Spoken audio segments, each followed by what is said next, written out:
Aujourd'hui, je vais te proposer de remonter aux sources de l'histoire Disney. Ah, avec Mickey alors. Ah non, pas exactement. Même si Walt Disney lui-même a dit de ne jamais oublier que tout avait commencé avec une souris, il est un autre événement d'histoire qui va véritablement booster les studios Disney. C'est le pari d'un long métrage d'animation. Ok, j'ai compris, c'est Blanche-Neige qu'on va donc retrouver. Blanche-Neige qui raconte au nain son rêve d'amour. Un jour, mon prince viendra. Pour Walt, c'était un jour mon film viendra. Une prouesse qui va bouleverser l'histoire du cinéma et de Disney. Eh bien, raconte-nous ça. Pour Walt, l'histoire commence 20 ans plus tôt, le 27 janvier 1917. Il a 15 ans et il assiste pour la première fois à la projection d'un film. Et c'était Snow White avec Marguerite Clark. Quelques années plus tard, il est un nom dans l'animation avec ses courts-métrages. Et depuis 1928, Mickey lui apporte le succès. Mais Disney en veut plus. Ce visionnaire rêve d'un long-métrage. Oui, enfin, un long-métrage, c'est pourtant un pari risqué. Pourquoi cette obsession ? Plusieurs raisons à cela. Tout d'abord, financièrement, les courts-métrages ne génèrent pas de revenus suffisants. D'autre part, un format court limite les personnages.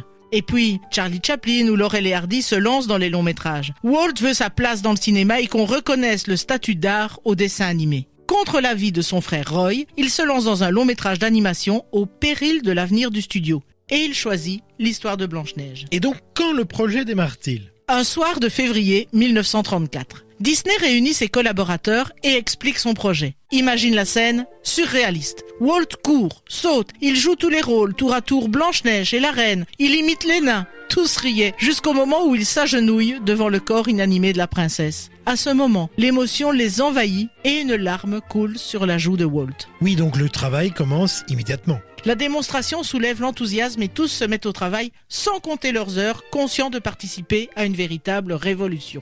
Walt y accorde des moyens. Il veut la perfection, il veut un chef-d'œuvre. Il en est d'ailleurs devenu irascible. Rien ne le satisfait. Et en novembre 1936, aucune scène n'a encore été tournée. À Los Angeles, on parle de plus en plus de la folie de Disney. Et on ne croit pas en ce film annoncé pour le 21 décembre 1937. 2 ans de travail et aucune avancée, en effet, cela fait un peu peur. Et d'ailleurs, on en est où financièrement ? Roy s'arrache les cheveux. La prévision était de 250 000 $.